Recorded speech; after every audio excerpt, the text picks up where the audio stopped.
Hello, everyone. Hello, welcome. Laura's Botanicals and our For the Love of Health web show.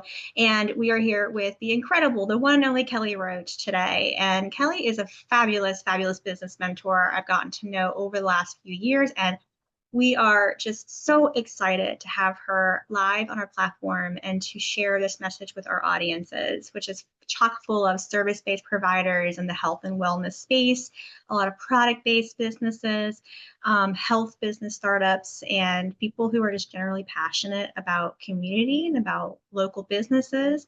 And Kelly is just absolutely fabulous. There's so many reasons why, and she has written several books, The Live Launch Method, Conviction Marketing. Some of these books are just absolutely wonderful workbooks to go through. Bigger Than You, the guides are just pulling it up. Building an Unstoppable Team. Oh yeah, I got them all. And they're just so fabulous. And she was just talking about books recently on her platform and how to monetize books correctly. So we might go a little bit into that.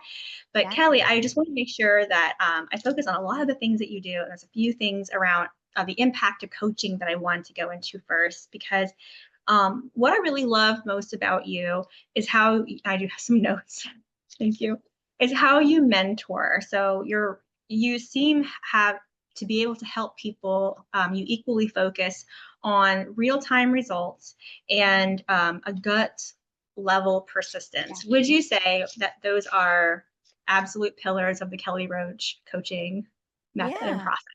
Yeah, absolutely. Because, impact and influence are deeply impacted by your congruence with your gifts and your intention and your desire. And I do think being intuition based and being connected to yourself and your gifts is such a key part of that.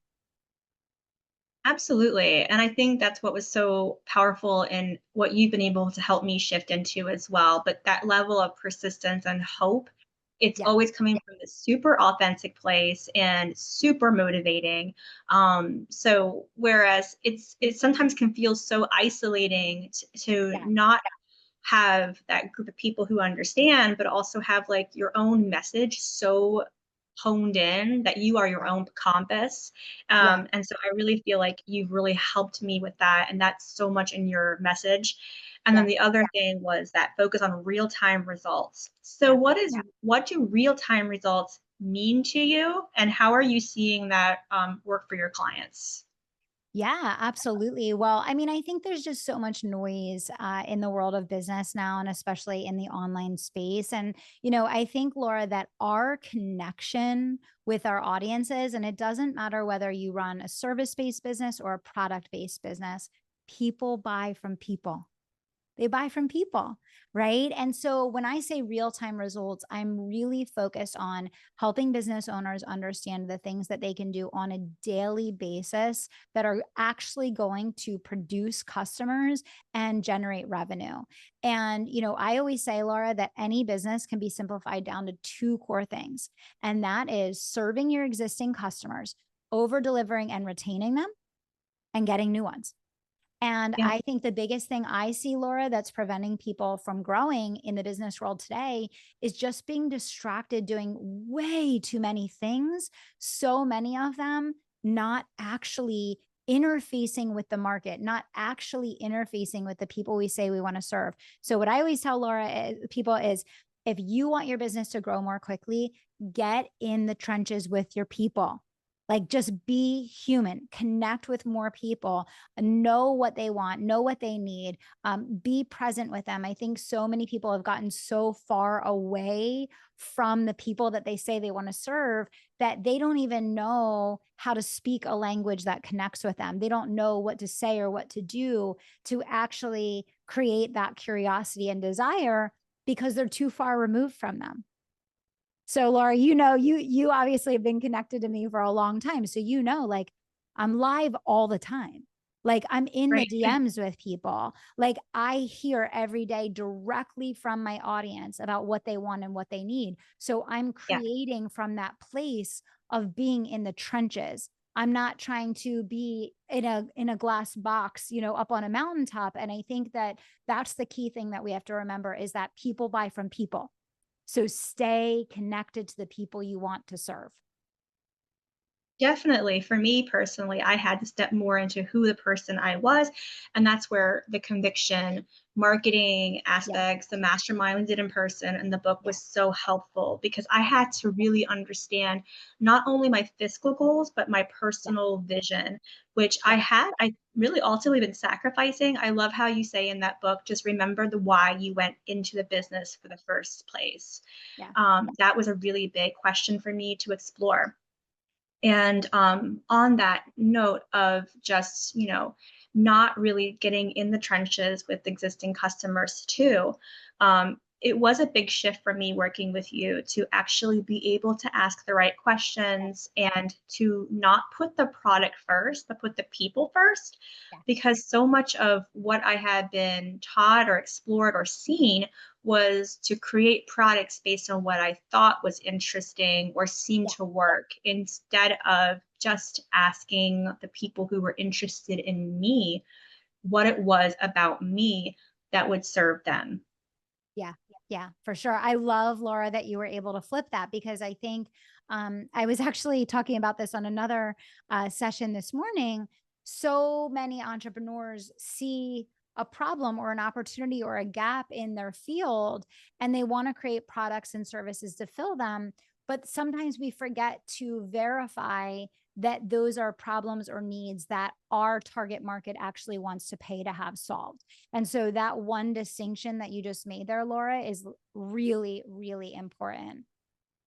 Yeah, no, it's been a really big one. I'm seeing lots of results from that piece. So thank Yeah. you. Again, that Yeah. persistence, that and that ability to believe in your clients, it's made me so focused. And you're right, all that streamlined work on the daily activities, absolutely. Yeah. And shifting to offers, because you talk a lot about front end and back end, and yet we see so many service-based businesses that my heart is local service-based providers who are basically doing done for them services, a really good luxury massage, an excellent acupuncture session, where the person doesn't have to really do much work, the patient or the customer, to be able to get the result. It's done for them. You Yeah. go in pain and you leave not in pain, right? It's Yeah. it's just everything is done for them. And so, but when you're just talking about offers, you talk a lot about being able to create that back end to increase the customer lifetime value. So, what are some of your ideas for people who are more service based to explore that back end offering? Yeah, definitely. Well, I mean, even if you have a done for you solution like what you just described, Laura, many service providers in that realm, they go appointment to appointment. So it's like you're literally only booked through the day that you're booked through.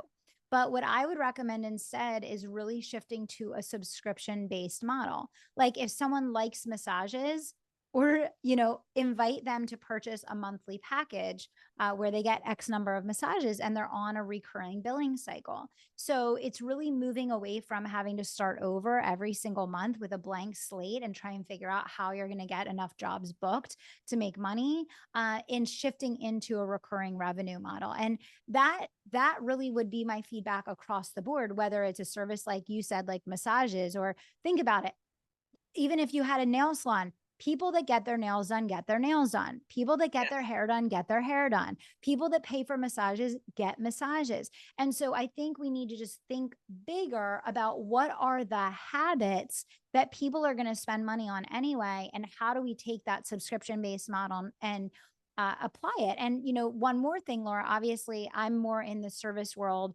of transformation, but it works in that world as well. And subscription based growth is absolutely exploding right now. It's going to grow by over 50%, in the next couple years. I just did a post about it. I can't remember the exact numbers, but I mean, we're talking in the billions. So there is just a lot of opportunity in the subscription space. And the why is convenience. And some of the best results I've had in your programming have been with the done with you Yep. aspect. I Yep. mean, I see the call on the calendar, I show Yep. up, I implement, Yeah. and while I'm in that space supported, I Yes. think happen. So it's like Yes. the done with them approach is so brilliant. And I Yeah. really think that there's so much to explore with that. If we could For sure. shift into teams now, since you cover so many bases, and it's incredible, really, how you're able to do so much and simplify it yet for every distinct customer. It's incredible. Anyway, so teams for service base. So we're cutting into that, building an unstoppable team book, which is absolutely brilliant. And I love observing teams too. I think and being part of teams. There's just something about that feels so good, especially when the energy's there and people really are motivated by the culture. And you do stress in that book that we have to develop that bottom line through our employees, that, we should be revenue generating. So even as I'm on teams currently, I think to myself, how can I justify the revenue I'm generating for this business? Can I really, through data, inform the owners of that? And that to me feels very important ethically, not to mention, for just the actual practicality of the business. Yeah. So, are there just a couple ways that service-based businesses or can think about how to develop the bottom line through their employees? Yeah, definitely. I mean, what I break down in the book, so Laura, I added like 7 bonus chapters in the book, and I break this down by different role in the company. And what I always tell business owners is like, do not add any role to your company until you've determined how to monetize the role. It's very easy to have a plan for each role in your company to put money towards the bottom line. But what happens, Laura, is we hire people and then try to figure out how that's going to happen. And sometimes it's a mismatch for their skill set. It's a mismatch for what you hired them for. It's a mismatch for their attitude or for, their energy or whatever the case. And then it becomes a high friction relationship. So the key thing, Laura, is before you hire someone, you have to ask yourself, okay, how am I going to monetize this role? How am I going to make sure that each person that I spend money on in the business is being given responsibilities that will bring in more revenue than what this person costs? Because ultimately, especially in a small business setting, not a corporate or a VC setting where there's cash injection, loans, and funding, I'm talking about a small business where we are bootstrapping. You really can't afford to have employees that don't pay for themselves. Like that equation just doesn't last long term. So the best thing that anyone can do for themselves, Laura, is determine what some of those tasks are upfront before you hire. So, it looks different based on each role in the company. And I always say, look at what the organic interface is. And like I said, in the book, there's a whole chapter on it. I go through role by role by role by role, and I actually break down for this type of role, you can have the person do this to monetize. For this type of role, you can have the person do that. But it really starts at the point of designing the description of the role, not after the person is in the seat. Okay, that's fantastic, and I'll have to check out those extra Yeah. chapters for Yeah. sure. Incredible. And then shifting into thought leadership. You're a very present entrepreneur. You speak online often. And I also have been utilizing thought leadership, and I've seen a big difference in how I'm perceived, the value of my products, the value of my offers, and the opportunities that come to be. Thought leadership. What are like some of the advantages that you would say are for service-based providers and business owners to use it, especially if they're not any Yeah. at all? Oh my gosh. Yeah. I mean, more than ever, right? So, thought leadership is about having a unique perspective and insight that is going to help your audience. And thought leadership, it really has gone through the ringer. Like when it first came out, it was really about that unique perspective. And then thought leadership kind of got commoditized. But now thought leadership has become really, really important again, especially with the rise of AI. So this is about you really taking a step back and asking yourself, what are the unique perspectives that you have and your unique approach to the way that you teach or deliver or serve or create your products that have a meaningful impact for the people that you're here to serve. And I add that piece because a lot of people think that thought leadership is just having an opinion about everything. It's not. Thought leadership is about having a perspective that actually will facilitate greater transformation for your audience. And Laura, that's why you're seeing a good result from it. And that's why you said, oh, I'm seeing that this is having a positive impact on my brand, because you're not just having an opinion to have an opinion. You're giving perspectives and insights that are useful, meaningful, and transformational for your audience. Yeah, and I'm seeing that working with clients too, because it's we're doing a lot of content testing, and it's like one post is feels Yeah. more aligned with the needs of the customer through their Yeah. language, and others is more just like shared perspective. And one has been performing, the thought leadership performs, outshines always. For sure. And that's just, it's very exciting to be able to see those kinds of compounded and fast results, especially for people who are just really not familiar with content marketing or really desiring to be on camera. Mm-hmm.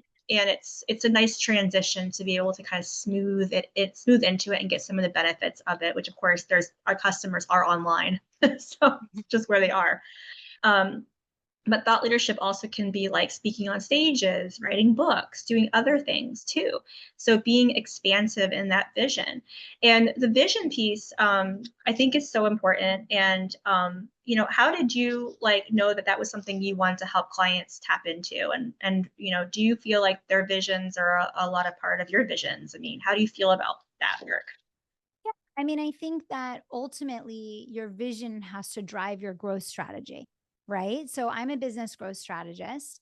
And because I want to help people to achieve their business goals, vision is very naturally and organically a huge piece of that.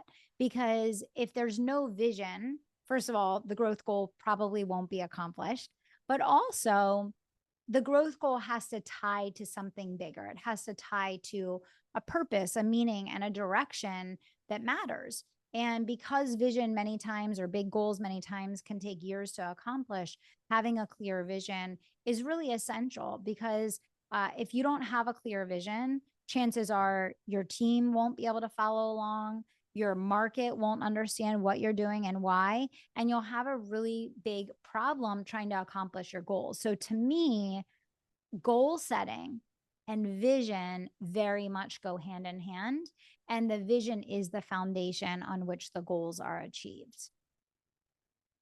And you're talking a lot about and building programs based on doing business through a lens of spirituality and through God and focusing on family first.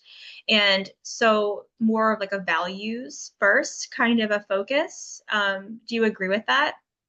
Yeah, because people buy from people. And so when people are looking to differentiate a brand where two brands deliver the exact same service, they use the same language, they say they help you accomplish the same thing. And it's so easy for someone to duplicate and replicate any brand's persona online. It's really the values that give deeper meaning and context to what informs the way that you do business. And that's why that is so integral. And that's why when you're looking at building a brand, having a values driven brand is so important, because one, what you do in and of itself is a commodity. Like what you do in and of itself is a commodity. There's a million other people that do what you do. But how you do it, why you do it, and the way that you do it for the reasons that you do it, that's what actually creates those hooks of connection and deeper meaning and alignment and congruence that fuel the emotional buying decision. And people buy based on emotion and then they back it up with logic. So your solution and the result that it provides, logical.